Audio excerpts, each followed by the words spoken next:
ਖਬਰਾਂ ਦੇ ਬੁਲੇਟਿਨ ਦੇ ਸਪਾਂਸਰ ਨੇ ਰੀਅਲਟਰ ਗੁਰਜਿੰਦਰ ਸਿੰਘ ਰੰਧਾਵਾ। ਹਰ ਤਰ੍ਹਾਂ ਦੀ ਪ੍ਰਾਪਰਟੀ ਖਰੀਦਣ ਤੇ ਵੇਚਣ ਲਈ ਤੁਸੀਂ ਕਾਲ ਕਰ ਸਕਦੇ ਹੋ। ਸਤਿ ਸ਼੍ਰੀ ਅਕਾਲ ਜੀ, ਤੁਸੀਂ ਦੇਖ ਰਹੇ ਹੋ ਪੰਜਾਬ ਮੇਲ USA ਟੀਵੀ ਤੇ ਮੈਂ ਸੁਰਭੀ। ਖਬਰਾਂ ਦੇ ਇਸ ਬੁਲੇਟਿਨ 'ਚ ਬਹੁਤ-ਬਹੁਤ ਸਵਾਗਤ।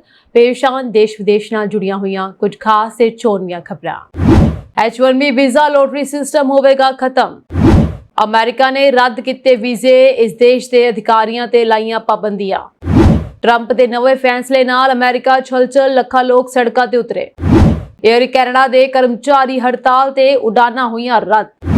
FBI ਵੱਲੋਂ ਲਾਰੈਂਸ ਗੈਂਗ ਦਾ ਗੁਰਗਾ ਰਣਦੀਪ ਸਿੰਘ ਨੂੰ ਅਮਰੀਕਾ 'ਚ ਕੀਤਾ ਗਿਆ ਗ੍ਰਿਫਤਾਰ। ਸਰਕਾਰ ਦੀ ਵੱਡੀ ਕਾਰਵਾਈ, ਹਿਰਾਸਤ 'ਚ ਲਏ ਗਏ 28 ਗੈਰ ਕਾਨੂੰਨੀ ਪ੍ਰਵਾਸੀ। ਹੁਣ ਇਹਨਾਂ ਖਬਰਾਂ ਦਾ ਵਿਸਤਾਰ। ਇਸ ਦੇ ਨਾਲ ਹੀ ਦੇਸ਼ ਤੇ ਵਿਦੇਸ਼ ਨਾਲ ਜੁੜੀਆਂ ਹੋਈਆਂ तमाम ਖਬਰਾਂ।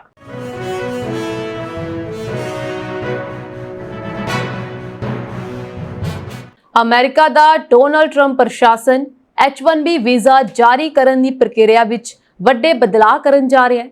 ਇਹ ਵੀਜ਼ਾ ਜੋ ਹੁਣ ਤੱਕ ਲੋਟਰੀ ਸਿਸਟਮ ਰਾਹੀਂ ਦਿੱਤਾ ਜਾਂਦਾ ਸੀ, ਹੁਣ ਤਨਖਾਹ ਆਧਾਰਿਤ ਚੋਣ ਪ੍ਰਣਾਲੀ ਰਾਹੀਂ ਜਾਰੀ ਕੀਤਾ ਜਾਵੇਗਾ। ਵਾਈਟ ਹਾਊਸ ਦੇ ਸੂਚਨਾ ਅਤੇ ਰੈਗੂਲੇਟਰੀ ਮਾਮਲਿਆਂ ਦੇ ਦਫ਼ਤਰ ਨੇ ਇਸ ਸਬੰਧ ਵਿੱਚ ਇੱਕ ਪ੍ਰਸਤਾਵ ਲਿਆਂਦਾ ਹੈ। 8 ਅਗਸਤ ਨੂੰ ਵਿਸ਼ੇਸ਼ ਕਿੱਤਿਆਂ ਵਿੱਚ ਕੰਮ ਕਰਨ ਵਾਲੇ ਕਰਮਚਾਰੀਆਂ ਲਈ H1B ਵੀਜ਼ਾ ਦੀ ਵੰਡ ਵਿੱਚ ਵਿਆਪਕ ਬਦਲਾਅ ਕਰਨ ਵਾਲੇ ਨਿਯਮ ਨੂੰ ਮਨਜ਼ੂਰੀ ਦੇ ਦਿੱਤੀ ਗਈ ਹੈ। ਇਸ ਤੋਂ ਇਲਾਵਾ ਇਹ ਕਦਮ ਡੋਨਾਲਡ ਟਰੰਪ ਪ੍ਰਸ਼ਾਸਨ ਦੀ ਅਮਰੀਕੀ ਚੀਜ਼ਾਂ ਖਰੀਦੋ ਅਤੇ ਅਮਰੀਕੀਆਂ ਨੂੰ ਨੌਕਰੀ ਤੇ ਰੱਖੋ ਨੀਤੀ ਤਹਿਤ ਚੁੱਕਿਆ ਗਿਆ। ਟਰੰਪ ਪ੍ਰਸ਼ਾਸਨ ਦੇ ਇਸ ਕਦਮ ਨਾਲ ਅਮਰੀਕਾ ਵਿੱਚ ਭਵਿੱਖ ਦੇ ਕੈਰੀਅਰ ਦੀਆਂ ਸੰਭਾਵਨਾਵਾਂ ਦੀ ਭਾਲ ਕਰ ਰਹੇ ਹਜ਼ਾਰਾਂ ਅੰਤਰਰਾਸ਼ਟਰੀ ਵਿਦਿਆਰਥੀਆਂ ਲਈ ਮੁਸ਼ਕਲਾਂ ਵੱਧ ਜਾਣਗੀਆਂ। ਹਾਲ ਹੀ ਵਿੱਚ ਗ੍ਰੈਜੂਏਟ ਹੋਏ ਵਿਦਿਆਰਥੀ ਵੀ ਇਸ ਤੋਂ ਪ੍ਰਭਾਵਿਤ ਹੋਣਗੇ। ਇਸ ਦਾ ਸਿੱਧਾ ਪ੍ਰਭਾਵ ਭਾਰਤ ਦੇ ਲੋਕਾਂ ਤੇ ਵੀ ਪਵੇਗਾ। ਜੇਕਰ ਟਰੰਪ ਪ੍ਰਸ਼ਾਸਨ ਇਸ ਬਦਲਾਅ ਦੇ ਨਾਲ ਅੱਗੇ ਵਧਦਾ ਹੈ ਤਾਂ ਇਹ ਭਾਰਤੀ ਵਿਦਿਆਰਥੀਆਂ ਅਤੇ ਕੁਝ ਵਿਸ਼ਿਆਂ ਅਤੇ ਗੈਰ STEM ਖੇਤਰਾਂ ਵਿੱਚ ਨਵੇਂ ਗ੍ਰੈਜੂਏਟਾਂ ਤੇ ਮਾੜਾ ਪ੍ਰਭਾਵ ਪਾ ਸਕਦਾ ਹੈ। ਸੋ H1B ਵੀਜ਼ਾ ਅਮਰੀਕੀ ਕੰਪਨੀਆਂ ਨੂੰ ਸਿਧਾਂਤਕ ਜਾਂ ਤਕਨੀਕੀ ਮਹਾਰਤ ਦੀ ਲੋੜ ਵਾਲੇ ਖਾਸ ਕਿੱਤਿਆਂ ਵਿੱਚ ਵਿਦੇਸ਼ੀ ਕਾਮਿਆਂ ਨੂੰ ਨੌਕਰੀ ਤੇ ਰੱਖਣ ਦੀ ਆਗਿਆ ਦਿੰਦਾ ਹੈ। ਇਹ 3 ਸਾਲਾਂ ਦੀ ਮਿਆਦ ਲਈ ਅਮਰੀਕਾ ਵਿੱਚ ਕੰਮ ਕਰਨ ਲਈ ਕੀਤਾ ਜਾ ਸਕਦਾ ਹੈ। ਵਰਤਮਾਨ ਦੇ ਵਿੱਚ ਇਸ ਦਾ ਸਾਲਾਨਾ ਸਲੋਟ ਜੋ ਹੈ 85,000 ਤੱਕ ਸੀਮਿਤ ਹੈ। ਹੁਣ ਤੱਕ ਹਰ ਸਾਲ ਨਵੇਂ ਗ੍ਰੈਜੂਏਟ ਅਤੇ ਤਜਰਬੇਕਾਰ ਪੇਸ਼ੇਵਰਾਂ ਨੂੰ ਲੋਟਰੀ ਪ੍ਰਕਿਰਿਆ ਤਹਿਤ ਚੁਣਿਆ ਜਾਂਦਾ ਹੈ। ਡੋਨਾਲਡ ਟਰੰਪ ਦੇ ਪਹਿਲੇ ਕਾਰਜਕਾਲ ਦੌਰਾਨ ਗ੍ਰਹਿ ਸੁਰੱਖਿਆ ਵਿਭਾਗ ਯਾਨੀ ਕਿ DHS ਨੇ H1B ਵੀਜ਼ਾ ਦੀ ਲੋਟਰੀ ਪ੍ਰਣਾਲੀ ਨੂੰ ਬਦਲਣ ਦੀ ਕੋਸ਼ਿਸ਼ ਕੀਤੀ ਸੀ। ਇਸ ਸਾਲ ਦੁਬਾਰਾ ਰਾਸ਼ਟਰਪਤੀ ਬਣਨ ਤੋਂ ਬਾਅਦ ਟਰੰਪ ਨੇ ਫਿਰ ਇਸ ਦਿਸ਼ਾ ਵਿੱਚ ਕਦਮ ਚੁੱਕੇ ਹਨ। ਨਵੇਂ ਨਿਯਮ ਬਾਰੇ ਸਭ ਤੋਂ ਵੱਡੀ ਜਾਣਕਾਰੀ ਇਹ ਹੈ ਕਿ ਇਹ ਤਨਖਾਹ ਤੇ ਆਧਾਰਿਤ ਹੈ, ਨਾ ਕਿ ਇੱਕ ਲੋਟਰੀ ਪ੍ਰਣਾਲੀ ਜੋ ਸਾਰਿਆਂ ਨੂੰ ਬਰਾਬਰ ਰੱਖਦੀ ਹੈ। ਅਮਰੀਕਾ ਦੇ H1B ਵੀਜ਼ਾ ਪ੍ਰੋਗਰਾਮ ਵਿੱਚ ਭਾਰਤੀਆਂ ਦਾ ਦਬਦਬਾ ਰਿਹਾ। ਭਾਰਤੀਆਂ ਨੂੰ H1B ਵੀਜ਼ਾ ਦਾ 72% ਤੱਕ ਮਿਲਦਾ ਰਿਹਾ। ਇਸ ਤੋਂ ਬਾਅਦ 12% ਚੀਨੀ ਨਾਗਰਿਕ ਹਨ। 2023 ਦੇ ਆંકੜਿਆਂ ਦੇ ਅਨੁਸਾਰ ਜ਼ਿਆਦਾਤਰ H1B ਵੀਜ਼ਾ ਧਾਰਕ STEM ਯਾਨੀ STEM ਖੇਤਰਾਂ ਜਿਵੇਂ ਕਿ data science, AI, machine learning ਅਤੇ ਸਾਈਬਰ ਸੁਰੱਖਿਆ ਵਿੱਚ ਕੰਮ ਕਰਦੇ ਹਨ। ਇਹਨਾਂ ਵਿੱਚੋਂ 65% ਕੰਪਿਊਟਰ ਨਾਲ ਸੰਬੰਧਿਤ ਨੌਕਰੀਆਂ ਵਿੱਚ ਹਨ।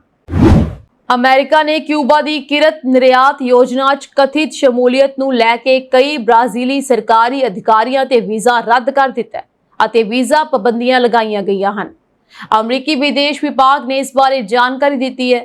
ਵਿਦੇਸ਼ ਵਿਭਾਗ ਨੇ ਇੱਕ ਬਿਆਨ ਵਿੱਚ ਕਿਹਾ ਕਿ ਵਿਦੇਸ਼ ਵਿਭਾਗ ਨੇ ਕਈ ਬ੍ਰਾਜ਼ੀਲੀ ਸਰਕਾਰੀ ਅਧਿਕਾਰੀਆਂ, ਸਾਬਕਾ ਪੈਨ ਅਮਰੀਕਨ ਹੈਲਥ ਆਰਗੇਨਾਈਜੇਸ਼ਨਸ ਅਧਿਕਾਰੀਆਂ ਅਤੇ ਉਹਨਾਂ ਦੇ ਪਰਿਵਾਰਕ ਮੈਂਬਰਾਂ ਤੇ ਮਾਈਸ ਮੈਡੀਕੋਸ ਪ੍ਰੋਗਰਾਮ ਵਿੱਚ ਕਿਊਬਾ ਸ਼ਾਸਨ ਦੀ ਕਿਰਤ ਨਿਰਯਾਤ ਯੋਜਨਾ ਵਿੱਚ ਸ਼ਾਮਲ ਹੋਣ ਦੇ ਲਈ ਵੀਜ਼ਾ ਰੱਦ ਕਰਨ ਅਤੇ ਵੀਜ਼ਾ ਪਾਬੰਦੀਆਂ ਲਗਾਉਣ ਦੇ ਲਈ ਕਦਮ ਚੁੱਕੇ ਹਨ। ਇਹ ਅਧਿਕਾਰੀ ਕਿਊਬਾ ਸ਼ਾਸਨ ਦੀ ਜ਼ਬਰਦਸਤੀ ਕਿਰਤ ਨਿਰਯਾਤ ਯੋਜਨਾ ਲਈ ਜ਼ਿੰਮੇਵਾਰ ਸਨ ਜਾਂ ਇਸ ਵਿੱਚ ਸ਼ਾਮਲ ਸਨ, ਜੋ ਕਿ ਕਿਊਬਾ ਦੇ ਮੈਡੀਕਲ ਕਰਮਚਾਰੀਆਂ ਦਾ ਜ਼ਬਰਦਸਤੀ ਮਜ਼ਦੂਰੀ ਰਾਹੀਂ ਸ਼ੋਸ਼ਣ ਕਰਦੀ ਹੈ। ਹੋਰਨਾਂ ਦੇ ਨਾਲ ਵਿਦੇਸ਼ ਵਿਭਾਗ ਨੇ ਮੋਜ਼ਾਰ ਜੂਲੀਓ ਤਾਬੋਸਾ ਸੇਲਸ ਅਤੇ ਅਲਬਰਟੋ ਕਲੀਮੈਨ ਦੇ ਵੀਜ਼ੇ ਰੱਦ ਕੀਤੇ ਹਨ, ਜੋ ਦੋਵੇਂ ਮਾਈਸ ਮੈਡੀਕੋਸ ਪ੍ਰੋਗਰਾਮ 'ਚ ਬ੍ਰਾਜ਼ੀਲ ਦੇ ਸਿਹਤ ਮੰਤਰਾਲੇ ਵਿੱਚ ਕੰਮ ਕਰਦੇ ਸਨ। ਬਿਆਨ ਵਿੱਚ ਅੱਗੇ ਕਿਹਾ ਗਿਆ ਹੈ ਕਿ ਸਾਡੀ ਕਾਰਵਾਈ ਇੱਕ ਸਪਸ਼ਟ ਸੰਦੇਸ਼ ਦਿੰਦੀ ਹੈ ਕਿ ਸੰਯੁਕਤ ਰਾਜ ਅਮਰੀਕਾ ਉਹਨਾਂ ਲੋਕਾਂ ਲਈ ਜਵਾਬਦੇਹੀ ਨੂੰ ਉਤਸ਼ਾਹਿਤ ਕਰਦਾ ਹੈ ਜੋ ਕਿਊਬਾ ਸ਼ਾਸਨ ਦੀ ਜ਼ਬਰਦਸਤੀ ਮਜ਼ਦੂਰੀ ਨਿਰਯਾਤ ਯੋਜਨਾ ਨੂੰ ਸਮਰਥ ਬਣਾਉਂਦੇ ਹਨ। ਅਮਰੀਕੀ ਰਾਸ਼ਟਰਪਤੀ ਡੋਨਲਡ ਟਰੰਪ ਨੇ ਹੈਰਾਨ ਕਰਨ ਵਾਲਾ ਫੈਸਲਾ ਲੈਂਦਿਆਂ ਵਾਸ਼ਿੰਗਟਨ ਡੀਸੀ ਦੀ ਪੁਲਿਸ ਦਾ ਕੰਟਰੋਲ ਕੇਂਦਰੀ ਸਰਕਾਰ ਦੇ ਹੱਥ ਵਿੱਚ ਦੇ ਦਿੱਤਾ ਅਤੇ ਸ਼ਹਿਰ ਦੀਆਂ ਸੜਕਾਂ ਤੇ 800 ਨੈਸ਼ਨਲ ਗਾਰਡ ਸੈਨਿਕ ਤੈਨਾਤ ਕਰਨ ਦਾ ਐਲਾਨ ਕੀਤਾ। ਇਹ ਕਦਮ ਸਥਾਨਕ ਨੇਤਾਵਾਂ ਦੇ ਵਿਰੋਧ ਅਤੇ ਕਾਨੂੰਨੀ ਸਵਾਲਾਂ ਦੇ ਬਾਵਜੂਦ ਚੁੱਕਿਆ ਗਿਆ। ਪ੍ਰੈਸ ਕਾਨਫਰੰਸ ਵਿੱਚ ਟਰੰਪ ਨੇ ਕਿਹਾ ਕਿ ਹੁਣ ਵੱਡੇ ਅਤੇ ਹਿੰਮਤੀ ਕਦਮ ਚੁੱਕਣ ਦਾ ਸਮਾਂ ਆ ਗਿਆ। ਡੀਸੀ ਤੋਂ ਸ਼ੁਰੂ ਕਰ ਰਹੇ ਹਾਂ ਪਰ ਇਹ ਅੱਗੇ ਵੀ ਜਾਵੇਗਾ। ਉਹਨਾਂ ਨੇ ਜਨਤਕ ਸੁਰੱਖਿਆ ਐਮਰਜੈਂਸੀ ਦਾ ਐਲਾਨ ਕਰਦੇ ਹੋਏ District of Columbia Home Rule Act ਦੀ ਧਾਰਾ 740 ਦਾ ਇਸਤੇਮਾਲ ਕੀਤਾ, ਜੋ ਰਾਸ਼ਟਰਪਤੀ ਨੂੰ ਐਮਰਜੈਂਸੀ ਹਾਲਤ ਵਿੱਚ ਡੀਸੀ ਪੁਲਿਸ ਦਾ ਕੰਟਰੋਲ ਆਪਣੇ ਹੱਥ ਵਿੱਚ ਲੈਣ ਦੀ ਇਜਾਜ਼ਤ ਦਿੰਦੀ ਹੈ। ਇਸ ਹੁਕਮ ਦੇ ਅਧੀਨ ਅਟਾਰਨੀ ਜਨਰਲ ਪਾਮ ਬੋਂਡੀ ਹੁਣ ਮੈਟਰੋਪੋਲੀਟਨ ਪੁਲਿਸ ਵਿਭਾਗ ਦੀ ਮੁਖੀ ਹੋਣਗੇ। ਇਹ ਕੰਟਰੋਲ ਵੱਧ ਤੋਂ ਵੱਧ 30 ਦਿਨਾਂ ਤੱਕ ਰਹਿ ਸਕਦਾ ਹੈ, ਜਦੋਂ ਤੱਕ ਕਿ ਕਾਂਗਰਸ ਇਸ ਦੀ ਮਿਆਦ ਨਾ ਵਧਾ ਦੇਵੇ। ਡੀਸੀ ਦੀ ਮੇਅਰ ਮਿਊਰੀਅਲ ਬਾਜ਼ੂਰ ਨੇ ਇਸ ਕਦਮ ਨੂੰ ਅਸਥਿਰ ਕਰਨ ਵਾਲਾ ਦੱਸਿਆ ਅਤੇ ਕਿਹਾ ਕਿ ਇਹ ਅਮਰੀਕੀ ਸੰਵਿਧਾਨ ਦੀ ਭਾਵਨਾ ਦੇ ਖਿਲਾਫ ਹੈ। ਉਹਨਾਂ ਦਾ ਕਹਿਣਾ ਹੈ ਕਿ ਰਾਜਧਾਨੀ ਵਿੱਚ ਹਿੰਸਕ ਅਪਰਾਧ 26% ਘੱਟ ਹੋਏ ਹਨ ਅਤੇ ਕੁੱਲ ਅਪਰਾਧ ਦਰ ਵੀ ਪਿਛਲੇ ਸਾਲ ਦੇ ਨਾਲੋਂ ਘੱਟ ਹੈ। ਇਸ ਲਈ ਇਹ ਕਾਰਵਾਈ ਗੈਰ ਜ਼ਰੂਰੀ ਹੈ। ਡੀਸੀ ਕੌਂਸਲ ਨੇ ਵੀ ਬਿਆਨ ਜਾਰੀ ਕਰਕੇ ਕਿਹਾ ਹੈ ਕਿ ਨੈਸ਼ਨਲ ਗਾਰਡ ਨੂੰ ਸਥਾਨਕ ਕਾਨੂੰਨਾਂ ਅਤੇ ਜਾਂਚ ਪ੍ਰਕਿਰਿਆਵਾਂ ਦਾ ਅਨੁਭਵ ਨਹੀਂ ਹੈ ਅਤੇ ਇਸ ਤਰ੍ਹਾਂ ਦੀ ਤੈਨਾਤੀ ਸਥਾਨਕ ਅਧਿਕਾਰੀਆਂ ਤੇ ਹਮਲਾ ਹੈ।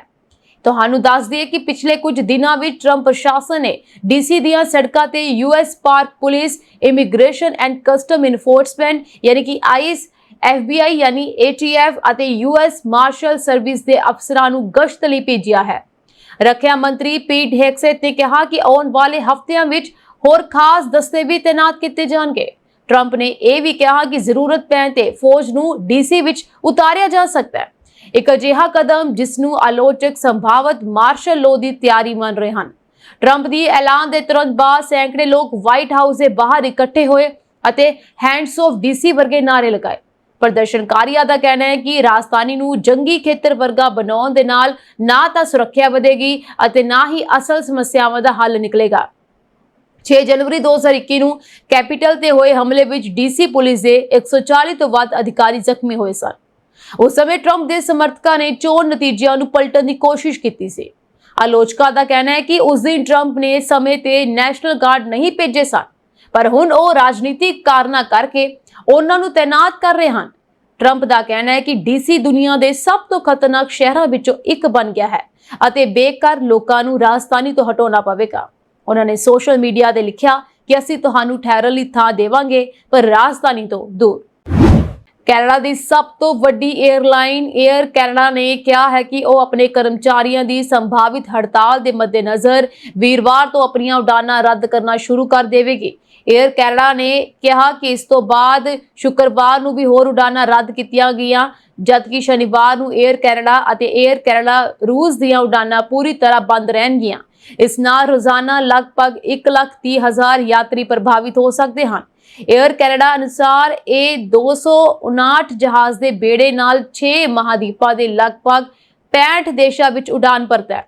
ਇਹ ਹੜਤਾਲ Canadian union of public EMPLOYEES ਨਾਮਕ ਇੱਕ ਸੰਗਠਨ ਦੁਆਰਾ ਕੀਤੀ ਗਈ ਹੈ, ਜੋ 10,000 ਫਲਾਈਟ ਅਟੈਂਡੈਂਟਸ ਦੀ ਨੁਮਾਇੰਦਗੀ ਕਰਦੀ ਹੈ। ਸੰਗਠਨ ਦੇ ਕਰਮਚਾਰੀ ਤਨਖਾਹ ਵਾਧੇ, ਜ਼ਮੀਨੀ ਤਨਖਾਹ, ਬਿਹਤਰ ਪੈਨਸ਼ਨ ਅਤੇ ਲਾਭਾਂ ਅਤੇ ਚਾਲਕ ਦਲ ਦੇ ਆਰਾਮ ਵਰਗੇ ਮੁੱਦਿਆਂ ਤੇ 8 ਮਹੀਨਿਆਂ ਤੋਂ ਗੱਲਬਾਤ ਕਰ ਰਹੇ ਸਨ, ਪਰ ਗੱਲਬਾਤ ਕਿਸੇ ਨਤੀਜੇ ਤੇ ਨਹੀਂ ਪਹੁੰਚ ਸਕੀ। ਯੂਨੀਅਨ ਦੇ 99% ਕਰਮਚਾਰੀ ਹੜਤਾਲ ਦੇ ਹੱਕ ਵਿੱਚ ਹਨ। ਲਾਰੈਂਸ ਬਿਸ਼ਨੋਈ ਗੈਂਗ ਦੇ ਕਰੀਬੀ ਸਾਥੀ ਰਣਦੀਪ ਸਿੰਘ ਉਰਫ ਰਣਦੀਪ ਮਲਿਕ ਨੂੰ ਅਮਰੀਕਾ ਵਿੱਚ FBI ਨੇ ਗ੍ਰਿਫਤਾਰ ਕਰ ਲਿਆ। ਉਹ ਦਿੱਲੀ ਵਿੱਚ ਨਾਦਿਰ ਸ਼ਾਹ ਕਤਲ ਕੇਸ ਵਿੱਚ ਲੋੜੀਂਦਾ ਸੀ ਅਤੇ ਗੁਰੂਗ੍ਰਾਮ ਅਤੇ ਚੰਡੀਗੜ੍ਹ ਵਿੱਚ ਬੰਬ ਧਮਾਕੇ ਦੀ ਸਾਜ਼ਿਸ਼ ਵਿੱਚ ਵੀ ਸ਼ਾਮਲ ਸੀ। ਮਲਿਕ ਅਮਰੀਕਾ ਤੋਂ ਹੀ ਲਾਰੈਂਸ ਲਈ ਕਤਲ ਕਰਵਾ ਰਿਹਾ ਸੀ। FBI ਨੇ ਇਸ ਬਾਰੇ ਭਾਰਤੀ ਏਜੰਸੀਆਂ ਨੂੰ ਸੂਚਿਤ ਕਰ ਦਿੱਤਾ। ਕੈਨੇਡਾ ਦੇ ਵਿੱਚ ਹਾਸਰਸ ਕਲਾਕਾਰ ਕਪਿਲ ਸ਼ਰਮਾ ਦੇ ਕੈਫੇ ਤੇ ਹਮਲੇ ਤੋਂ ਬਾਅਦ ਇੰਟਰਪੋਲ ਲਾਰੈਂਸ ਗੈਂਗ ਤੇ ਸ਼ਿਕੰਜਾ ਕਸਣ ਲਈ ਸਰਗਰਮ ਹੋ ਗਿਆ। FBI ਨੇ ਲਾਰੈਂਸ ਗੈਂਗ ਦੇ ਰਣਦੀਪ ਸਿੰਘ ਉਰਫ ਰਣਦੀਪ ਮਲਿਕ ਨੂੰ ਗ੍ਰਿਫਤਾਰ ਕਰਨ ਵਿੱਚ ਸਫਲਤਾ ਹਾਸਲ ਕੀਤੀ ਹੈ। ਅਮਰੀਕਾ ਵਿੱਚ ਰਹਿਣ ਵਾਲਾ ਰਣਦੀਪ ਮਲਿਕ ਲਾਰੈਂਸ ਗੈਂਗ ਦਾ ਸਰਗਰਮ ਮੈਂਬਰ ਹੈ। ਮੁਲਜ਼ਮ ਨੇ ਪਿਛਲੇ ਸਾਲ ਗੁਰੂਗ੍ਰਾਮ ਵਿੱਚ ਇੱਕ ਕਲੱਬ ਦੇ ਬਾਹਰ ਹੋਏ ਗ੍ਰੇਨੇਡ ਧਮਾਕੇ ਵਿੱਚ ਭੂਮਿਕਾ ਨਿਭਾਈ ਸੀ। ਮੁਲਜ਼ਮ ਨੇ ਨਾਦਿਰ ਸ਼ਾਹ ਕਤਲ ਕੇਸ ਵਿੱਚ ਵੀ ਭੂਮਿਕਾ ਨਿਭਾਈ ਸੀ। NIA ਮੁਲਜ਼ਮ ਦੀ ਵੀ ਭਾਲ ਕਰ ਰਹੀ ਹੈ। ਉਹ ਅਮਰੀਕਾ ਵਿੱਚ ਬੈਠ ਕੇ ਭਾਰਤ ਵਿੱਚ ਦਹਿਸ਼ਤ ਫੈਲਾ ਰਿਹਾ ਸੀ। ਭਾਰਤੀ ਸੁਰੱਖਿਆ ਏਜੰਸੀਆਂ ਦੀ ਬੇਨਤੀ ਤੇ FBI ਨੇ ਮੁਲਜ਼ਮ ਰਣਦੀਪ ਨੂੰ ਹਿਰਾਸਤ ਵਿੱਚ ਲੈ ਲਿਆ। ਲਾਰੈਂਸ ਦੇ ਗਲੋਬਲ ਗੈਂਗ ਦਾ ਜਲਦੀ ਹੀ ਪਰਦਾਫਾਸ਼ ਕੀਤਾ ਜਾਵੇਗਾ। ਜ਼ਿਕਰਯੋਗ ਹੈ ਕਿ ਬੀਤੇ ਦਿਨ ਕਪਿਲ ਸ਼ਰਮਾ ਦੀ ਮਲਕੀਅਤ ਵਾਲੇ ਨਵੇਂ ਖੁੱਲੇ ਰੈਸਟੋਰੈਂਟ ਕੈਬਸ ਕੈਫੇ ਦੇ ਵੀਰਵਾਰ ਨੂੰ ਬ੍ਰਿਟਿਸ਼ ਕੋਲੰਬੀਆ ਦੇ ਸਰੀ ਵਿੱਚ ਗੋਲੀਬਾਰੀ ਕੀਤੀ ਗਈ ਸੀ। 1 ਮਹੀਨੇ ਤੋਂ ਵੀ ਘੱਟ ਸਮੇਂ ਵਿੱਚ ਦੂਜੀ ਅਜਿਹੀ ਘਟਨਾ ਸੀ। ਇਹ ਘਟਨਾ ਸਵੇਰੇ 85 ਐਵੇਨਿਊ ਅਤੇ ਯਾਨੀ ਕਿ 85 ਐਵੇਨਿਊ ਅਤੇ ਸਕੌਟ ਰੋਡ ਤੇ ਚੌਰਾਹੇ ਤੇ ਕੈਫੇ ਵਿੱਚ ਵਾਪਰੀ, ਜਿੱਥੇ ਟੁੱਟੀਆਂ ਖਿੜਕੀਆਂ ਵਿੱਚ ਗੋਲੀਆਂ ਦੇ ਛੇਕ ਦਿਖਾਈ ਦੇ ਰਹੇ ਸਨ। ਹਾਲਾਂਕਿ ਉਸ ਸਮੇਂ ਸਟਾਫ ਅੰਦਰ ਸੀ, ਪਰ ਕਿਸੇ ਦੇ ਜ਼ਖਮੀ ਹੋਣ ਦੀ ਰਿਪੋਰਟ ਨਹੀਂ ਮਿਲੀ ਸੀ। 10 ਜੁਲਾਈ ਦੇ ਹਮਲੇ ਤੋਂ ਬਾਅਦ ਮੁਰੰਮਤ ਤੋਂ ਬਾਅਦ ਕੈਫੇ ਹਾਲ ਹੀ ਵਿੱਚ ਦੁਬਾਰਾ ਖੋਲ੍ਹਿਆ ਗਿਆ ਸੀ, ਜਦੋਂ ਸ਼ਰਮਾ ਦੀ ਪਤਨੀ ਗਿਨੀ ਚਤਰਥ ਦੀ ਸਹਿ ਮਲਕੀਅਤ ਵਾਲੇ ਖਾਣੇ ਵਾਲੇ ਘਰ ਦੀਆਂ ਖਿੜਕੀਆਂ ਤੇ ਕੰਧਾਂ ਵਿੱਚ ਘੱਟੋ-ਘੱਟ 8 ਗੋਲੀਆਂ ਲੱਗੀਆਂ ਸਨ। ਗੈਰ ਕਾਨੂੰਨੀ ਪ੍ਰਵਾਸੀਆਂ ਵਿਰੁੱਧ ਸਰਕਾਰ ਨੇ ਵੱਡੀ ਕਾਰਵਾਈ ਕੀਤੀ ਹੈ। ਬੁਲਗਾਰੀਆ ਵਿੱਚ ਇੱਕ ਵੈਨ ਵਿੱਚ ਲੁਕੇ ਹੋਏ 28 ਗੈਰ ਕਾਨੂੰਨੀ ਪ੍ਰਵਾਸੀਆਂ ਨੂੰ ਹਿਰਾਸਤ ਵਿੱਚ ਲਿਆ ਗਿਆ। ਦੇਸ਼ ਦੇ ਗ੍ਰਹਿ ਮੰਤਰਾਲੇ ਨੇ ਇਸ ਸੰਬੰਧੀ ਜਾਣਕਾਰੀ ਦਿੱਤੀ ਹੈ। ਮੰਤਰਾਲੇ ਨੇ ਦੱਸਿਆ ਕਿ ਸੋਮਵਾਰ ਨੂੰ ਬੁਲਗਾਰੀਆ ਸਰਹੱਦੀ ਪੁਲਿਸ ਨੂੰ ਇੱਕ ਸੂਚਨਾ ਮਿਲੀ ਕਿ ਪ੍ਰਵਾਸੀਆਂ ਦਾ ਇੱਕ ਸਮੂਹ ਬ੍ਰੋਟਿਲੋਵੋ ਪਿੰਡ ਨੇੜੇ ਇੱਕ ਵੈਨ ਵਿੱਚ ਸਵਾਰ ਹੋਇਆ। ਇਸ ਮਗਰੋਂ ਅਧਿਕਾਰੀਆਂ ਨੇ ਸੜਕ ਤੇ ਵਾਹਨ ਨੂੰ ਰੋਕਿਆ ਅਤੇ ਕਾਰਗੋ ਹੋਲਡ ਵਿੱਚ 28 ਗੈਰ ਕਾਨੂੰਨੀ ਪ੍ਰਵਾਸੀ ਲੱਭੇ। ਮੌਕੇ ਤੇ ਡਰਾਈਵਰ ਅਤੇ ਯਾਤਰੀਆਂ ਨੂੰ ਗ੍ਰਿਫਤਾਰ ਕਰ ਲਿਆ ਗਿਆ। ਅਮਰੀਕੀ ਵਿਦੇਸ਼ ਮੰਤਰੀ ਮਾਰਕੋ ਰੂਬੀਓ ਨੇ ਕਿਹਾ ਕਿ ਭਾਰਤ ਅਤੇ ਅਮਰੀਕਾ ਮਿਲ ਕੇ ਕੰਮ ਕਰਦੇ ਹੋਏ ਅੱਜ ਦੀਆਂ ਆਧੁਨਿਕ ਚੁਣੌਤੀਆਂ ਦਾ ਸਾਹਮਣਾ ਕਰਨਗੇ ਅਤੇ ਦੋਵਾਂ ਦੇਸ਼ਾਂ ਲਈ ਇੱਕ ਉਜਵਲ ਭਵਿੱਖ ਯਕੀਨੀ ਬਣਾਉਣਗੇ। ਉਹਨਾਂ ਨੇ ਨਵੀਂ ਦਿੱਲੀ ਅਤੇ ਵਾਸ਼ਿੰਗਟਨ ਵਿਚਕਾਰ ਇਤਿਹਾਸਕ ਸਬੰਧ ਨੂੰ ਮਹੱਤਵਪੂਰਨ ਅਤੇ ਦੁਰਗਾਮੀ ਦੱਸਿਆ। ਰੂਬੀਓ ਨੇ ਭਾਰਤ ਦੇ ਆਜ਼ਾਦੀ ਦਿਵਸ ਦੇ ਮੌਕੇ ਤੇ ਅਮਰੀਕਾ ਵੱਲੋਂ ਭਾਰਤ ਦੇ ਲੋਕਾਂ ਨੂੰ ਵਧਾਈ ਅਤੇ ਨਿੱਘੀਆਂ ਸ਼ੁਭਕਾਮਨਾਵਾਂ ਦਿੱਤੀਆਂ। ਆਪਣੇ ਸੰਦੇਸ਼ ਵਿੱਚ ਰੂਬੀਓ ਨੇ ਕਿਹਾ ਕਿ ਦੁਨੀਆ ਦੇ ਸਭ ਤੋਂ ਵੱਡੇ ਲੋਕਤੰਤਰ ਅਤੇ ਦੁਨੀਆ ਦੇ ਸਭ ਤੋਂ ਪੁਰਾਣੇ ਲੋਕਤੰਤਰ ਵਿਚਕਾਰ ਇਤਿਹਾਸਕ ਸਬੰਧ ਮਹੱਤਵਪੂਰਨ ਅਤੇ ਦੁਰਗਾਮੀ ਹਨ। ਇਕੱਠੇ ਕੰਮ ਕਰਦੇ ਹੋਏ ਸੰਯੁਕਤ ਰਾਜ ਅਮਰੀਕਾ ਅਤੇ ਭਾਰਤ ਅੱਜ ਦੀਆਂ ਆਧੁਨਿਕ ਚੁਣੌਤੀਆਂ ਦਾ ਸਾਹਮਣਾ ਕਰਨਗੇ, ਜੋ ਕਿ ਦੋਨਾਂ ਦੇਸ਼ਾਂ ਲਈ ਬਹੁਤ ਵਧੀਆ ਹੋਏਗਾ। ਇਸ ਇਲਾਵਾ ਉਹਨਾਂ ਨੇ ਕਿਹਾ ਕਿ ਦੋਵੇਂ ਦੇਸ਼ ਇੱਕ ਵਧੇਰੇ ਸ਼ਾਂਤੀਪੂਰਨ, ਖੁਸ਼ਹਾਲ ਅਤੇ ਸੁਰੱਖਿਅਤ ਹਿੰਦ ਪ੍ਰਸ਼ਾਂਤ ਖੇਤਰ ਲਈ ਸਾਡੇ ਸਾਂਝੇ ਦ੍ਰਿਸ਼ਟੀਕੋਣ ਦੁਆਰਾ ਇਕਜੁੱਟ ਹਨ ਅਤੇ ਭਾਰਤ ਅਤੇ ਅਮਰੀਕਾ ਵਿਚਕਾਰ ਭਾਈਵਾਲੀ ਉਦਯੋਗਾਂ ਵਿੱਚ ਫੈਲੀ ਹੋਈ ਹੈ, ਨਵੀਨਤਾ ਨੂੰ ਉਤਸ਼ਾਹਿਤ ਕਰਦੀ ਹੈ, ਮਹੱਤਵਪੂਰਨ ਅਤੇ ਉੱਭਰ ਰਹੀਆਂ ਟੈਕਨੋਲੋਜੀਆਂ ਦੀਆਂ ਸੀਮਾਵਾਂ ਨੂੰ ਅੱਗੇ ਵਧਾਉਂਦੀ ਹੈ ਅਤੇ ਪੁਲਾੜ ਤੱਕ ਫੈਲਦੀ ਹੈ। ਰੂਬੀਓ ਨੇ ਇਹ ਵੀ ਜ਼ੋਰ ਦਿੱਤਾ ਕਿ ਦੋਵਾਂ ਦੇਸ਼ਾਂ ਵਿਚਕਾਰ ਸਹਿਯੋਗ ਸਿਰਫ ਆਰਥਿਕ ਜਾਂ ਤਕਨੀਕੀ ਖੇਤਰ ਤੱਕ ਸੀਮਿਤ ਨਹੀਂ ਹੈ, ਇਹ ਵਿਸ਼ਵ ਸਥਿਰਤਾ ਅਤੇ ਸੁਰੱਖਿਆ ਲਈ ਵੀ ਮਹੱਤਵਪੂਰਨ ਹੈ। ਭਾਰਤ ਅਮਰੀਕਾ ਸਬੰਧਾਂ ਦਾ ਪ੍ਰਭਾਵ ਵੀ ਪਿਆ ਹੈ। ਅੰਤਰਰਾਸ਼ਟਰੀ ਮੰਚਾਂ ਤੇ ਵੀ ਦੇਖਿਆ ਜਾਂਦਾ ਹੈ, ਜਿੱਥੇ ਦੋਵੇਂ ਦੇਸ਼ ਲੋਕਤੰਤਰੀ ਕਦਰਾਂ ਕੀਮਤਾਂ, ਨਿਯਮ ਆਧਾਰਿਤ ਵਿਸ਼ਵ ਵਿਵਸਥਾ ਅਤੇ ਆਪਸੀ ਸਹਿਯੋਗ ਦੀ ਵਕਾਲਤ ਕਰਦੇ ਹਨ। ਅਮਰੀਕੀ ਵਿਦੇਸ਼ ਮੰਤਰੀ ਨੇ ਕਿਹਾ ਹੈ ਕਿ ਆਉਣ ਵਾਲੇ ਸਾਲਾਂ ਵਿੱਚ ਦੋਵਾਂ ਦੇਸ਼ਾਂ ਵਿਚਕਾਰ ਭਾਈਵਾਲੀ ਹੋਰ ਡੂੰਘੀ ਹੋਵੇਗੀ, ਪੂਰੀ ਦੁਨੀਆ ਨੂੰ ਇਸ ਦਾ ਲਾਭ ਹੋਵੇਗਾ। ਵਾਸ਼ਿੰਗਟਨ ਨੇ ਭਾਰਤ ਨੂੰ ਚੇਤਾਵਨੀ ਦਿੱਤੀ ਹੈ ਕਿ ਜੇ ਉਹ ਰੂਸ ਤੋਂ ਤੇਲ ਖਰੀਦਦਾ ਹੈ ਤਾਂ ਸੈਕੰਡਰੀ ਟੈਰਿਫ ਵੱਧ ਸਕਦੇ ਹਨ। ਅਮਰੀਕੀ ਖਜ਼ਾਨਾ ਸਕੱਤਰ ਸਕਾਟ ਬੇਨਸਟ ਨੇ ਕਿਹਾ ਹੈ ਕਿ ਇਹ ਫੈਸਲਾ ਰਾਸ਼ਟਰਪਤੀ ਡੋਨਾਲਡ ਟਰੰਪ ਅਤੇ ਰੂਸੀ ਰਾਸ਼ਟਰਪਤੀ ਵਲਾਦੀਮੀਰ ਪੁਤਿਨ ਦੀ ਸ਼ੁੱਕਰਵਾਰ ਨੂੰ ਅਲਾਸਕਾ ਵਿੱਚ ਹੋਈ ਮੁਲਾਕਾਤ ਦੇ ਨਤੀਜੇ ਤੇ ਨਿਰਭਰ ਕਰੇਗਾ। ਅਸੀਂ ਰੂਸ ਤੋਂ ਤੇਲ ਖਰੀਦਣ ਲਈ ਭਾਰਤੀਆਂ ਤੇ ਸੈਕੰਡਰੀ ਟੈਰਿਫ ਲਗਾਏ ਹਨ। ਜੇਕਰ ਚੀਜ਼ਾਂ ਠੀਕ ਨਹੀਂ ਰਹੀਆਂ ਤਾਂ ਪਾਬੰਦੀਆਂ ਜਾਂ ਸੈਕੰਡਰੀ ਟੈਰਿਫ ਵੱਧ ਸਕਦੇ ਹਨ, ਬੇਸੈਂਟ ਨੇ ਬਲੂਮਬਰਗ ਟੀਵੀ ਨੂੰ ਦੱਸਿਆ। ਇਸ ਮਹੀਨੇ ਦੇ ਸ਼ੁਰੂ ਵਿੱਚ ਟਰੰਪ ਨੇ ਰੂਸ ਤੋਂ ਤੇਲ ਤੇ ਹਥਿਆਰ ਖਰੀਦਣ ਲਈ ਭਾਰਤ ਤੇ ਵਾਧੂ 25% ਟੈਰਿਫ ਲਗਾਇਆ। ਅਮਰੀਕਾ ਰੂਸ ਅਤੇ ਯੂਕਰੇਨ ਵਿਚਕਾਰ ਟਕਰਾਅ ਨੂੰ ਖਤਮ ਕਰਨ ਲਈ ਵਿਚੋਲਗੀ ਕਰਨ ਦੀ ਕੋਸ਼ਿਸ਼ ਕਰ ਰਿਹਾ ਹੈ ਅਤੇ ਟਰੰਪ ਨੇ ਚੇਤਾਵਨੀ ਦਿੱਤੀ ਸੀ ਕਿ ਜੇਕਰ ਮਾਸਕੋ ਸ਼ਾਂਤੀ ਸਮਝੌਤੇ ਤੇ ਸਹਿਮਤ ਨਹੀਂ ਹੁੰਦਾ ਤਾਂ ਇਸ ਦੇ ਗੰਭੀਰ ਨਤੀਜੇ ਹੋਣਗੇ। ਰਾਸ਼ਟਰਪਤੀ ਟਰੰਪ ਨੇ ਆਪਣੇ ਪੁਤਿਨ ਦੇ ਨਾਲ ਮੁਲਾਕਾਤ ਕਰ ਰਹੇ ਹਨ ਅਤੇ ਯੂਰਪੀ ਦੇਸ਼ ਉਹਨਾਂ ਨੂੰ ਇਹ ਦੱਸ ਰਹੇ ਹਨ ਕਿ ਉਹਨਾਂ ਨੂੰ ਕੀ ਕਰਨਾ ਚਾਹੀਦਾ ਹੈ। ਯੂਰਪ ਨੂੰ ਵੀ ਇਨ੍ਹਾਂ ਪਾਬੰਦੀਆਂ ਵਿੱਚ ਸ਼ਾਮਲ ਹੋਣਾ ਚਾਹੀਦਾ ਹੈ ਅਤੇ ਸੈਕੰਡਰੀ ਪਾਬੰਦੀਆਂ ਲਗਾਉਣ ਦੇ ਲਈ ਤਿਆਰ ਰਹਿਣਾ ਚਾਹੀਦਾ ਹੈ। ਯੂਕਰੇਨ ਯੁੱਧ ਤੋਂ ਬਾਅਦ ਦਿੱਲੀ ਵੱਲੋਂ ਸਸਤੇ ਰੂਸੀ ਕੱਚੇ ਤੇਲ ਦੀ ਦਰਾਮਦ ਵਿੱਚ ਵਾਧੇ ਨੇ ਭਾਰਤ ਅਮਰੀਕਾ ਸਬੰਧਾਂ ਨੂੰ ਤਣਾਅਪੂਰਨ ਬਣਾ ਦਿੱਤਾ ਅਤੇ ਵਾਸ਼ਿੰਗਟਨ ਦੇ ਨਾਲ ਚੱਲ ਰਹੀ ਵਪਾਰਕ ਗੱਲਬਾਤ ਵਿੱਚ ਵਿਘਨ ਪਾਇਆ। ਭਾਰਤ ਦੇ ਤੇਲ ਆਯਾਤ ਵਿੱਚ ਰੂਸੀ ਤੇਲ ਦਾ ਹਿੱਸਾ 2024 ਦੇ ਵਿੱਚ 35% ਤੋਂ 40% ਤੱਕ ਪਹੁੰਚ ਗਿਆ, ਜੋ ਕਿ 2021 ਵਿੱਚ ਸਿਰਫ 3% ਸੀ। ਅਮਰੀਕੀ ਵਿਦੇਸ਼ ਮੰਤਰੀ ਮਾਰਕੋ ਰੂਬੀਓ ਨੇ ਪਾਕਿਸਤਾਨ ਨੂੰ ਆਜ਼ਾਦੀ ਦਿਵਸ ਦੀਆਂ ਸ਼ੁਭਕਾਮਨਾਵਾਂ ਦਿੱਤੀਆਂ ਅਤੇ ਕਿਹਾ ਕਿ ਅਮਰੀਕਾ ਪਾਕਿਸਤਾਨ ਦੇ ਨਾਲ ਆਰਥਿਕ ਸਹਿਯੋਗ ਦੇ ਨਵੇਂ ਖੇਤਰਾਂ ਦੀ ਖੋਜ ਲਈ ਉਤਸੁਕ ਹੈ। ਉਹਨਾਂ ਨੇ ਕਿਹਾ ਦੋਵੇਂ ਦੇਸ਼ ਖਣਿਜ ਸਰੋਤਾਂ ਅਤੇ ਹਾਈਡਰੋਕਾਰਬਨ ਦੀ ਖੇਤਰ ਵਿੱਚ ਇਕੱਠੇ ਕੰਮ ਕਰ ਸਕਦੇ ਹਨ। ਇਹ ਬਿਆਨ ਅਜਿਹੇ ਸਮੇਂ ਆਇਆ ਜਦੋਂ ਅਮਰੀਕਾ ਅਤੇ ਪਾਕਿਸਤਾਨ ਦੇ ਵਿਚਕਾਰ ਕਈ ਸਾਲਾਂ ਦੀ ਖਟਾਸ ਤੋਂ ਬਾਅਦ ਸਬੰਧ ਦੁਬਾਰਾ ਸੁਧਰ ਰਹੇ ਹਨ। ਰੂਬੀਓ ਨੇ ਕਿਹਾ ਕਿ ਅਮਰੀਕਾ ਮਹੱਤਵਪੂਰਨ ਖਣਿਜਾਂ ਅਤੇ ਹਾਈਡਰੋਕਾਰਬਨ ਦੇ ਖੇਤਰ ਵਿੱਚ ਪਾਕਿਸਤਾਨ ਦੇ ਨਾਲ ਸਾਂਝੇਦਾਰੀ ਨੂੰ ਉਤਸ਼ਾਹਿਤ ਕਰੇਗਾ। ਉਹਨਾਂ ਦਾ ਮੰਨਣਾ ਹੈ ਕਿ ਇਸ ਨਾਲ ਦੋਵਾਂ ਦੇਸ਼ਾਂ ਵਿਚਕਾਰ ਵਪਾਰਕ ਸਬੰਧ ਮਜ਼ਬੂਤ ਹੋਣਗੇ ਅਤੇ ਭਵਿੱਖ ਵਿੱਚ ਖੁਸ਼ਹਾਲੀ ਦਾ ਰਾਹ ਖੁੱਲੇਗਾ। ਉਹਨਾਂ ਨੇ ਪਾਕਿਸਤਾਨ ਦੇ ਅੱਤਵਾਦ ਵਿਰੋਧੀ ਯਤਨਾਂ ਅਤੇ ਵਪਾਰਕ ਸਹਿਯੋਗ ਦੀ ਵੀ ਸ਼ਲਾਘਾ ਕੀਤੀ। ਇਹ ਸੰਦੇਸ਼ ਪਿਛਲੇ ਹਫ਼ਤੇ ਪਾਕਿਸਤਾਨ ਦੇ ਫੌਜ ਮੁਖੀ ਫੀਲਡ ਮਾਰਸ਼ਲ ਅਸੀਮ ਮੁਨੀਰ ਦੇ ਅਮਰੀਕਾ ਦੌਰੇ ਤੇ ਕੁਝ ਦਿਨ ਬਾਅਦ ਆਇਆ। ਆਪਣੀ ਫੇਰੀ ਦੌਰਾਨ ਉਹਨਾਂ ਨੇ ਅਮਰੀਕਾ ਦੇ ਚੋਟੀ ਦੇ ਰਾਜਨੀਤਿਕ ਅਤੇ ਫੌਜੀ ਨੇਤਾਵਾਂ ਦੇ ਨਾਲ ਮੁਲਾਕਾਤ ਕੀਤੀ। ਇਸ ਮੁਲਾਕਾਤ ਨੇ ਦੋਵਾਂ ਦੇਸ਼ਾਂ ਵਿਚਕਾਰ ਵੱਧਦੇ ਵਿਸ਼ਵਾਸ ਦਾ ਸੰਕੇਤ ਦਿੱਤਾ। ਹਾਲ ਹੀ ਵਿੱਚ ਪਾਕਿਸਤਾਨ ਅਤੇ ਅਮਰੀਕਾ ਨੇ ਵਪਾਰਕ ਮਤਭੇਦਾਂ ਨੂੰ ਖਤਮ ਕਰਕੇ ਟੈਰਿਫ ਵਿਵਾਦ ਨੂੰ ਹੱਲ ਕੀਤਾ। ਅਮਰੀਕਾ ਪਾਕਿਸਤਾਨੀ ਸਮਾਨਾਂ ਤੇ 19% ਟੈਰਿਫ ਲਗਾਉਣ ਦੇ ਲਈ ਸਹਿਮਤ ਹੋਇਆ। ਇਸ ਸਮਝੌਤੇ ਨੂੰ ਦੋਵਾਂ ਦੇਸ਼ਾਂ ਵਿਚਕਾਰ ਵਪਾਰਕ ਸਬੰਧਾਂ ਨੂੰ ਮਜ਼ਬੂਤ ਕਰਨ ਵੱਲ ਇੱਕ ਮਹੱਤਵਪੂਰਨ ਕਦਮ ਮੰਨਿਆ ਜਾਂਦਾ ਹੈ। ਇਸ ਹਫ਼ਤੇ ਇਸਲਾਮਾਬਾਦ ਵਿੱਚ ਦੋਵਾਂ ਦੇਸ਼ਾਂ ਵਿਚਕਾਰ ਇੱਕ ਅੱਤਵਾਦ ਵਿਰੋਧੀ ਗੱਲਬਾਤ ਹੋਈ, ਜਿਸ ਵਿੱਚ ਬਲੋਚਿਸਤਾਨ ਲਿਬਰੇਸ਼ਨ ਆਰਮੀ, ISIS, ਖੁਰਾਸਨ ਅਤੇ ਤਾਲਿਬਾਨ ਵਰਗੇ ਅੱਤਵਾਦੀ ਸੰਗਠਨਾਂ ਨਾਲ ਨਜਿੱਠਣ ਦੇ ਲਈ ਸਹਿਯੋਗ ਵਧਾਉਣ ਲਈ ਇੱਕ ਸਮਝੌਤਾ ਹੋਇਆ। ਇਹ ਕਦਮ ਖੇਤਰੀ ਸੁਰੱਖਿਆ ਸੰਬੰਧੀ ਦੋਵਾਂ ਦੇਸ਼ਾਂ ਦੇ ਸਾਂਝੇ ਹਿੱਤਾਂ ਨੂੰ ਦਰਸਾਉਂਦਾ ਹੈ। ਦੁਨੀਆ ਦੇ ਸਭ ਤੋਂ ਚਰਚਿਤ ਟੈਕ ਲੀਡਰਸ 'ਚ ਇੱਕ ਓਪਨ AI ਕੇ CEO ਸੈਮ ਆਲਟਮੈਨ ਭਵਿੱਖ ਦੀ ਇੱਕ ਅਜਿਹੀ ਤਸਵੀਰ ਖਿੱਚ ਰਹੇ ਹਨ ਜੋ ਕਿਸੇ ਸਾਇੰਸ ਫਿਕਸ਼ਨ ਫਿਲਮ ਵਰਗੀ ਹੈ। ਉਹਨਾਂ ਦਾ ਦਾਅਵਾ ਹੈ ਕਿ ਅਗਲੇ 10 ਸਾਲਾਂ 'ਚ ਕਾਲਜ ਤੋਂ ਪਾਸ ਹੁੰਦੇ ਹੀ ਗ੍ਰੈਜੂਏਟ ਸਪੇਸ ਮਿਸ਼ਨ ਤੇ ਨਿਕਲਣਗੇ। ਇਹ ਨੌਕਰੀਆਂ ਨਾ ਸਿਰਫ ਰੋਮਾਂਚਕ ਬਲਕਿ ਕ੍ਰੀਏਟਿਵ ਹੋਣਗੀਆਂ ਅਤੇ ਇਹਨਾਂ ਦੀਆਂ ਤਨਖਾਹਾਂ ਵੀ ਆਸਮਾਨ ਛੂਹਣਗੀਆਂ। ਆਲਟਮੈਨ ਨੇ ਕਿਹਾ ਕਿ 2035 ਤੱਕ AI ਕਈ ਨਵੀਂ ਇੰਡਸਟਰੀਜ਼ ਨੂੰ ਜਨਮ ਦੇਵੇਗਾ ਅਤੇ ਕੈਰੀਅਰ ਦਾ ਵੱਡਾ ਗੜ੍ਹ ਬਣੇਗਾ। ਆਲਟਮੈਨ ਦੇ ਵਿਜੇ ਸਪੇਸ ਸੈਕਟਰ ਸਿਰਫ ਰਾਕੇਟ ਲਾਂਚ ਅਤੇ ਪੁਲਾੜ ਯਾਤਰਾ ਤੱਕ ਸੀਮਿਤ ਨਹੀਂ ਹੈ। ਇੱਕ ਵਿਸ਼ਾਲ ਇਕੋਸਿਸਟਮ ਹੋਵੇਗਾ ਜਿਸ ਤੇ ਧਰਤੀ ਤੋਂ ਬਾਹਰ ਖਨਨ, ਆਰਬਿਟਲ ਮੈਨੂਫੈਕਚਰਿੰਗ, ਅੰਤਰਗ੍ਰਹਿ ਸੰਚਾਰ ਨੈਟਵਰਕ ਅਤੇ ਗ੍ਰਹਿਾਂ ਤੇ ਬਸਾਵਟ ਦੀ ਤਕਨੀਕ ਵਰਗੇ ਖੇਤਰ ਸ਼ਾਮਲ ਹੋਣਗੇ। ਇਸ ਤੋਂ ਇਲਾਵਾ AI ਇਨਕਲਾਬ ਤੋਂ ਰਿਸਰਚ, ਇੰਜੀਨੀਅਰਿੰਗ, ਡੇਟਾ ਐਨਾਲਿਸਿਸ ਅਤੇ ਮਾਈਕਰੋਗ੍ਰੈਵਿਟੀ ਇੰਡਸਟਰੀ ਵਰਗੇ ਖੇਤਰਾਂ 'ਚ ਹਜ਼ਾਰਾਂ ਨਵੀਆਂ ਨੌਕਰੀਆਂ ਪੈਦਾ ਹੋਣਗੀਆਂ। ਉਹਨਾਂ ਦੇ ਅਨੁਸਾਰ ਨਵੇਂ ਯੁੱਗ ਦੀ ਅਹਿਮੀਅਤ ਘਟ ਜਾਵੇਗੀ, ਉੱਥੇ ਤਕਨੀਕੀ ਹੁਨਰ ਦੀ ਕੀਮਤ ਕਈ ਗੁਣਾ ਵੱਧ ਜਾਵੇਗੀ। ਆਲਟਮੈਨ ਦਾ ਮੰਨਣਾ ਹੈ ਕਿ ਐਡਵਾਂਸ AI ਤਕਨੀਕ ਹੁਣ ਇੱਕ ਵਿਅਕਤੀ ਦੀ ਟੀਮ ਆਫ PhD ਐਕਸਪਰਟਸ ਦੀ ਤਾਕਤ ਦੇ ਰਹੀ ਹੈ। ਇਸ ਦਾ ਮਤਲਬ ਹੈ ਕਿ ਭਵਿੱਖ ਵਿੱਚ ਕੋਈ ਵੀ ਉਦਮੀ ਇੱਕ ਚੰਗਾ ਸੁਝਾਅ ਅਤੇ ਸਹੀ ਟੂਲਸ ਦੇ ਨਾਲ ਅਰਬਾਂ ਡਾਲਰ ਦੀ ਕੰਪਨੀ ਖੜੀ ਕਰ ਸਕਦਾ ਹੈ। ਇਹ ਬਦਲਾਅ ਸਿਰਫ ਟੈਕ ਸੈਕਟਰ ਤੱਕ ਸੀਮਿਤ ਨਹੀਂ ਰਹੇਗਾ।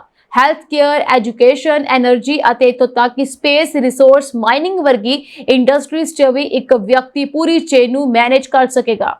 ਉਦਯੋਗਪਤੀ ਮਾਰਕ ਕਿਊਬਨ ਦਾ ਕਹਿਣਾ ਹੈ ਕਿ AI ਕਿਸੇ ਅਜਿਹੇ ਵਿਅਕਤੀ ਨੂੰ ਜਨਮ ਦੇਵੇਗਾ ਜੋ ਦੁਨੀਆ ਦਾ ਪਹਿਲਾ ਟ੍ਰਿਲੀਅਨਰ ਹੋਵੇਗਾ ਅਤੇ ਉਹ ਆਪਣੇ ਘਰ ਦੇ ਬੇਸਮੈਂਟ ਤੋਂ ਕੰਮ ਕਰ ਰਿਹਾ ਹੋਵੇਗਾ। ਇਹ ਦਹਾਕਾ ਸਭ ਤੋਂ ਵੱਡਾ ਕੈਰੀਅਰ ਟਰਨਿੰਗ ਪੁਆਇੰਟ ਹੋਵੇਗਾ। AI ਤੋਂ ਜੈਨਜੀ ਦੀ ਸਭ ਤੋਂ ਜ਼ਿਆਦਾ ਚਿੰਤਿਤ ਹਨ, ਯਾਨੀ ਕਿ ਜੈਨਜੀ ਸਭ ਤੋਂ ਜ਼ਿਆਦਾ ਇਸ ਤੋਂ ਚਿੰਤਿਤ ਹੋ ਚੁੱਕੇ ਨੇ। ਉਹਨਾਂ ਨੂੰ AI ਅਤੇ ਆਟੋਮੇਸ਼ਨ ਦੇ ਚਲਦਿਆਂ ਆਪਣੀਆਂ ਨੌਕਰੀਆਂ ਖਤਮ ਹੋਣ ਦਾ ਡਰ ਹੈ। ਹਾਲਾਂਕਿ ਆਲਟਮੈਨ ਅਨੁਸਾਰ ਜੋ ਲੋਕ ਤੇਜ਼ੀ ਨਾਲ ਸਿੱਖਣਗੇ, ਤਕਨੀਕ ਨੂੰ ਅਪਣਾਉਣਗੇ ਅਤੇ ਆਪਣੇ ਹੁਨਰ ਨੂੰ ਅਪਡੇਟ ਕਰਦੇ ਰਹਿਣਗੇ, ਉਹ ਇਸ ਤਬਦੀਲੀ ਦਾ ਸਭ ਤੋਂ ਜ਼ਿਆਦਾ ਫਾਇਦਾ ਉਠਾਉਣਗੇ। ਆਲਟਮੈਨ ਮੰਨਦੇ ਹਨ ਕਿ ਇਹ ਦਹਾਕਾ ਮਨੁੱਖੀ ਇਤਿਹਾਸ ਦਾ ਸਭ ਤੋਂ ਵੱਡਾ ਕੈਰੀਅਰ ਟਰਨਿੰਗ ਪੁਆਇੰਟ ਸਾਬਤ ਹੋਵੇਗਾ, ਪਰ ਇਹ ਤੈਅ ਕਰਨ ਦੀ ਜ਼ਿੰਮੇਵਾਰੀ ਅਗਲੀ ਪੀੜ੍ਹੀ ਦੀ ਹੋਵੇਗੀ ਕਿ ਉਹ ਇਸ ਨੂੰ ਸੁਨਹਿਰੇ ਭਵਿੱਖ 'ਚ ਬਦਲਦੇ ਹਨ ਜਾਂ ਮੌਕਾ ਗਵਾ ਦਿੰਦੇ ਹਨ। ਅਮਰੀਕਾ ਦੇ ਵਰਜੀਨੀਆ ਸੂਬੇ ਤੋਂ ਉੱਡੇ ਇੱਕ ਹਵਾਈ ਜਹਾਜ਼ ਦੀ ਐਮਰਜੈਂਸੀ ਲੈਂਡਿੰਗ ਕਰਵਾਉਣੀ ਪਈ ਜਦੋਂ ਇੱਕ ਸ਼ਰਾਬੀ ਮੁਸਾਫਰ ਨੇ ਆਪਣੀ ਬੈਲਟ ਨਾਲ ਸਾਥੀ ਮੁਸਾਫਰ ਨੂੰ ਕੁੱਟਣਾ ਸ਼ੁਰੂ ਕਰ ਦਿੱਤਾ।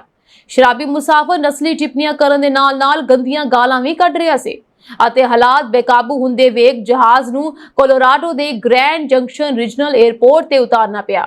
ਸ਼ਰਾਬੀ ਨੇ ਬ੍ਰੀਜ਼ 에ਅਰਵੇਜ਼ ਦੇ ਮੁਲਾਜ਼ਮ ਵੀ ਨਾ ਬਖਸ਼ੇ ਅਤੇ ਉਹਨਾਂ ਨੂੰ ਵੀ ਟੁੱਟ ਕੇ ਪੈਣ ਲੱਗਾ। ਇੱਥੇ ਦੱਸਣਾ ਬੰਦ ਹੈ ਕਿ ਬ੍ਰੀਜ਼ 에ਅਰਵੇਜ਼ ਦੀ ਫਲਾਈਟ MX704 ਨੇ ਵਰਜੀਨੀਆ ਤੋਂ ਨੋਰਫਕ ਤੋਂ ਕੈਲੀਫੋਰਨੀਆ ਦੇ ਲਾਸ ਐਂਜਲਸ ਸ਼ਹਿਰ ਜਾਣਾ ਸੀ, ਪਰ ਰਾਹ ਵਿੱਚ ਹੀ ਖੇਰੂ ਪੈ ਗਿਆ। ਉਧਰ ਗ੍ਰੈਂਡ ਜੰਕਸ਼ਨ ਪੁਲਿਸ ਨੇ ਦੱਸਿਆ ਕਿ ਸ਼ਰਾਬੀ ਨੇ ਸਭ ਤੋਂ ਪਹਿਲਾਂ ਕੁੱਕਾਂ ਮਾਰਨੀਆਂ ਸ਼ੁਰੂ ਕੀਤੀਆਂ ਅਤੇ ਫਿਰ ਹੋਰਨਾਂ ਮੁਸਾਫਰਾਂ ਸਣੇ ਫਲਾਈਟ ਅਟੈਂਡੈਂਟਸ ਬਾਰੇ ਨਸਲੀ ਟਿੱਪਣੀਆਂ ਕਰਨ ਲੱਗਾ। ਸ਼ਰਾਬ ਦਾ ਨਸ਼ਾ ਸਿਰ ਚੜ ਕੇ ਬੋਲ ਰਿਹਾ ਸੀ ਅਤੇ ਜਲਦ ਹੀ ਮੁਸਾਫਰ ਨੇ ਆਪਣੀ ਬੈਲਟ ਖੋਲ ਲਈ ਅਤੇ ਹੋਰਨਾਂ ਉੱਤੇ ਵਾਰ ਕਰਨ ਲੱਗਾ। ਸ਼ਰਾਬੀ ਦੇ ਹੱਥ ਵਿੱਚ ਇੱਕ ਸਕੇਟਬੋਰਡ ਵੀ ਨਜ਼ਰ ਆਇਆ, ਜਿਸ ਤੋਂ ਡਰਦਿਆਂ ਮੁੱਢਲੇ ਤੌਰ ਤੇ ਕਿਸੇ ਮੁਸਾਫਰ ਜਾਂ ਜਹਾਜ਼ ਦੇ ਕਰੂ ਮੈਂਬਰ ਨੇ ਉਸ ਨੂੰ ਰੋਕਣ ਦੀ ਹਿੰਮਤ ਨਾ ਕੀਤੀ। ਪਰ ਪਾਣੀ ਸਿਰ ਤੋਂ ਲੰਘਦਾ ਵੇਖ ਕੁਝ ਮੁਸਾਫਰ ਇਕੱਠੇ ਹੋ ਕੇ ਸ਼ਰਾਬੀ ਨੂੰ ਹੇਠਾਂ ਸੁੱਟ ਲਿਆ। ਇਸੇ ਦੌਰਾਨ ਜਹਾਜ਼ ਦੇ ਪਾਇਲਟ ਨੇ ਐਮਰਜੈਂਸੀ ਲੈਂਡਿੰਗ ਕਰਵਾਉਣ ਦਾ ਫੈਸਲਾ ਲਿਆ ਅਤੇ ਹਵਾਈ ਅੱਡੇ ਤੇ ਪਹਿਲਾਂ ਤੋਂ ਮੌਜੂਦ ਪੁਲਿਸ ਮੁਲਾਜ਼ਮ ਸ਼ਰਾਬੀ ਨੂੰ ਗ੍ਰਿਫਤਾਰ ਕਰਕੇ ਲੈ ਗਏ। ਪੁਲਿਸ ਵੱਲੋਂ ਸ਼ਰਾਬੀ ਦੀ ਪਛਾਣ ਜਨਤਕ ਨਹੀਂ ਕੀਤੀ ਗਈ, ਪਰ ਕੁਝ ਲੋਕਾਂ ਵੱਲੋਂ ਰਿਕਾਰਡ ਕੀਤੀਆਂ ਵੀਡੀਓਜ਼ ਵਿੱਚ ਉਸ ਦੀ ਸ਼ਕਲ ਦੇਖੀ ਜਾ ਸਕਦੀ ਹੈ। 에ਅਰ ਟ੍ਰੈਫਿਕ ਕੰਟਰੋਲਸ ਤੋਂ ਹਾਸਲ ਆਡੀਓ ਸੁਣ ਕੇ ਅੰਦਾਜ਼ਾ ਲਗਾਇਆ ਜਾ ਸਕਦਾ ਹੈ ਕਿ ਸ਼ਰਾਬੀ ਨੇ ਇੱਕ ਵਾਰ ਪੂਰਾ ਜਹਾਜ਼ ਸਿਰ ਤੇ ਚੁੱਕ ਲਿਆ। ਘਟਨਾ ਦੌਰਾਨ ਕੋਈ ਮੁਸਾਫਰ ਗੰਭੀਰ ਜ਼ਖਮੀ ਨਹੀਂ ਹੋਇਆ ਅਤੇ ਇੱਕ ਫਲਾਈਟ ਅਟੈਂਡੈਂਟ ਸਣੇ ਇੱਕ ਮੁਸਾਫਰ ਦੇ ਮਾਮੂਲੀ ਸੱਟਾਂ ਵੱਜਣ ਦੀ ਰਿਪੋਰਟ ਹੈ। ਦੂਜੇ ਪਾਸੇ ਸਿਰਫ 1.5 ਘੰਟੇ ਦੀ ਫਲਾਈਟ ਵਿੱਚ ਸਵਾਰ ਮੁਸਾਫਰ ਇੱਕ ਸਿਰਫਰੇ ਸ਼ਖਸ ਦੀਆਂ ਕਰਤੂਤਾਂ ਕਰਕੇ ਕਈ ਘੰਟੇ ਦੀ ਦੇਰ ਨਾਲ ਆਪਣੀ ਮੰਜ਼ਿਲ ਤੇ ਪੁੱਜ ਸਕੇ। ਤੁਹਾਨੂੰ ਦੱਸ ਦਈਏ ਕਿ ਸ਼ਰਾਬੀਆਂ ਵੱਲੋਂ ਜਹਾਜ਼ ਵਿੱਚ ਗਾਹ ਪਾਉਣ ਦੀਆਂ ਘਟਨਾਵਾਂ ਲਗਾਤਾਰ ਵਕਫੇ ਦੇ ਸਾਹਮਣੇ ਆਉਂਦੀਆਂ ਰਹਿੰਦੀਆਂ ਹਨ। ਪਿਛਲੇ ਮਹੀਨੇ ਯੂਕੇ ਵਿੱਚ ਟੇਕ ਆਫ ਕਰਨ ਲਈ ਤਿਆਰ ਹਵਾਈ ਜਹਾਜ਼ ਵਿੱਚ 2 ਸ਼ਰਾਬੀਆਂ ਨੇ ਇੰਨਾ ਖੇਰੂ ਪਾਇਆ ਕਿ ਪੁਲਿਸ ਸੱਦਣੀ ਪਈ ਅਤੇ ਫਲਾਈਟ ਕਈ ਘੰਟੇ ਦੇਰੀ ਨਾਲ ਰਵਾਨਾ ਹੋ ਸਕੀ। ਯੂਕੇ ਦੀ 에ਅਰਲਾਈਨ ਵੱਲੋਂ ਦੋਹਾਂ ਨੂੰ ਪੱਕੇ ਤੌਰ ਤੇ ਨੋ ਫਲਾਈ ਲਿਸਟ ਵਿੱਚ ਪਾ ਦਿੱਤਾ ਗਿਆ, ਜਿਨ੍ਹਾਂ ਨੇ ਜਹਾਜ਼ ਵਿੱਚ ਸਵਾਰ ਹੋਰਨਾਂ ਮੁਸਾਫਰਾਂ ਨੂੰ ਬੇਹੱਦ ਖੱਜਲ ਖੁਆਰ ਕੀਤਾ। ਦੋਹਾਂ ਦੇ ਕੋਲ ਸ਼ਰਾਬ ਦੀ ਇੱਕ ਬੋਤਲ ਸੀ ਅਤੇ ਜਹਾਜ਼ ਰਵਾਨਾ ਹੋਣ ਤੋਂ ਪਹਿਲਾਂ ਹੀ ਨਸ਼ੇ ਵਿੱਚ ਢੱਲੀ ਹੋ ਗਏ। ਅਮਰੀਕੀ ਰਾਸ਼ਟਰਪਤੀ ਡੋਨਾਲਡ ਟਰੰਪ ਅਤੇ ਰੂਸੀ ਰਾਸ਼ਟਰਪਤੀ ਵਲਾਦੀਮੀਰ ਪੁਤਿਨ 15 ਅਗਸਤ ਨੂੰ ਅਲਾਸਕਾ ਵਿੱਚ ਮਿਲ ਰਹੇ ਹਨ। ਇਸ ਤੋਂ ਬਾਅਦ ਵੀ ਟਰੰਪ ਦੀ ਬਿਆਨਬਾਜ਼ੀ ਰੁਕੀ ਨਹੀਂ। ਫੌਕਸ ਨਿਊਜ਼ ਰੇਡੀਓ ਨੂੰ ਦਿੱਤੀ ਇੱਕ ਇੰਟਰਵਿਊ ਵਿੱਚ ਅਮਰੀਕੀ ਰਾਸ਼ਟਰਪਤੀ ਡੋਨਾਲਡ ਟਰੰਪ ਨੇ ਕਿਹਾ ਕਿ ਭਾਰਤ ਤੇ ਲਗਾਏ ਗਏ ਟੈਰਿਫ ਨੇ ਰੂਸੀ ਰਾਸ਼ਟਰਪਤੀ ਵਲਾਦੀਮੀਰ ਪੁਤਿਨ ਨੂੰ ਉਹਨਾਂ ਦੇ ਨਾਲ ਮੁਲਾਕਾਤ ਕਰਨ ਲਈ ਪ੍ਰੇਰਿਤ ਕੀਤਾ ਹੋ ਸਕਦਾ ਹੈ। ਟਰੰਪ ਨੇ ਕਿਹਾ ਹੈ ਕਿ ਹਰ ਚੀਜ਼ ਦਾ ਪ੍ਰਭਾਵ ਹੁੰਦਾ ਹੈ। ਉਹਨਾਂ ਨੇ ਵੀ ਕਿਹਾ ਕਿ ਭਾਰਤ ਤੇ ਲਗਾਏ ਗਏ ਟੈਰਿਫ ਨੇ ਉਹਨਾਂ ਨੂੰ ਰੂਸ ਤੋਂ ਤੇਲ ਖਰੀਦਣ ਤੋਂ ਵਾਂਝਾ ਕਰ ਦਿੱਤਾ। ਇਸ ਨਾਲ ਰੂਸ ਕੁਝ ਹੱਦ ਤੱਕ ਪ੍ਰਭਾਵਿਤ ਹੋਇਆ। ਇਸ ਮਹੀਨੇ ਦੇ ਸ਼ੁਰੂ ਵਿੱਚ ਟਰੰਪ ਨੇ ਨਵੀਂ ਦਿੱਲੀ ਵੱਲੋਂ ਰੂਸੀ ਤੇਲ ਦੀ ਲਗਾਤਾਰ ਖਰੀਦ ਦੇ ਵਿਰੋਧ ਵਿੱਚ ਭਾਰਤੀ ਸਮਾਨਾਂ ਤੇ ਹੋਰ ਵੀ ਉੱਚ ਡਿਊਟੀਆਂ ਲਗਾਉਣ ਦਾ ਆਦੇਸ਼ ਦਿੱਤਾ। ਇਸ ਨਾਲ ਕਈ ਉਤਪਾਦਾਂ ਤੇ ਡਿਊਟੀ ਪੱਧਰ 50% ਤੱਕ ਪਹੁੰਚ ਗਿਆ, ਕਿਸੇ ਵੀ ਅਮਰੀਕੀ ਵਪਾਰਕ ਭਾਈਵਾਲ ਲਈ ਸਭ ਤੋਂ ਵੱਧ।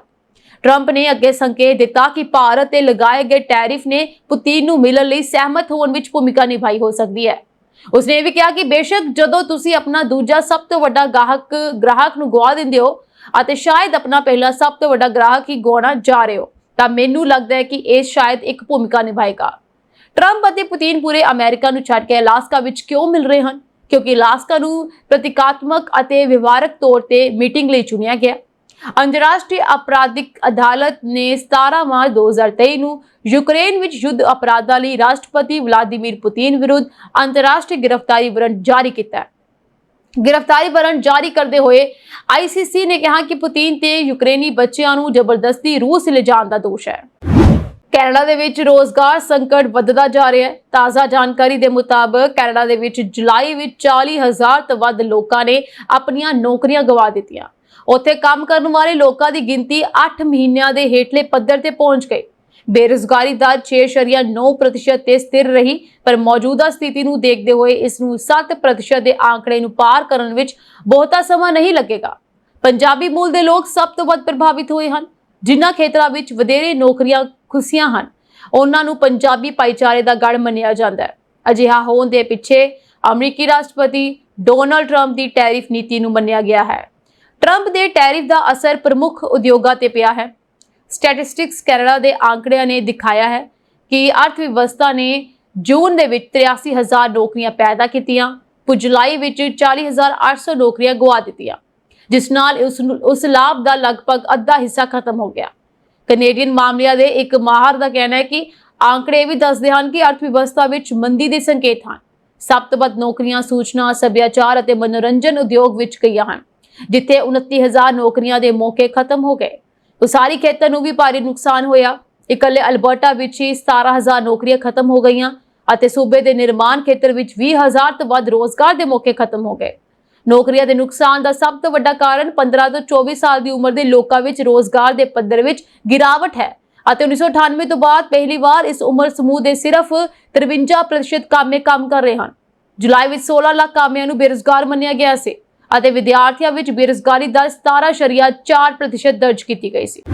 ਇਹ ਸਾਂਝੀ ਦੇਸ਼ ਵਿਦੇਸ਼ ਨਾਲ ਜੁੜੀਆਂ ਹੋਈਆਂ ਕੁਝ ਖਾਸ ਤੇ ਚੋਣਵੀਆਂ ਖਬਰਾਂ ਔਰ ਅਪਡੇਟਸ ਨਾਲ ਜੁੜੇ ਰਹਿਣ ਦੇ ਲਈ ਤੁਸੀਂ ਬਨੇ ਰਹੋ ਪੰਜਾਬ ਮਿਲ ਯੂਐਸਏ ਟੀਵੀ ਦੇ ਨਾਲ। ਤੁਹਾਡੇ ਸਭ ਦਾ ਬਹੁਤ ਬਹੁਤ ਧੰਨਵਾਦ।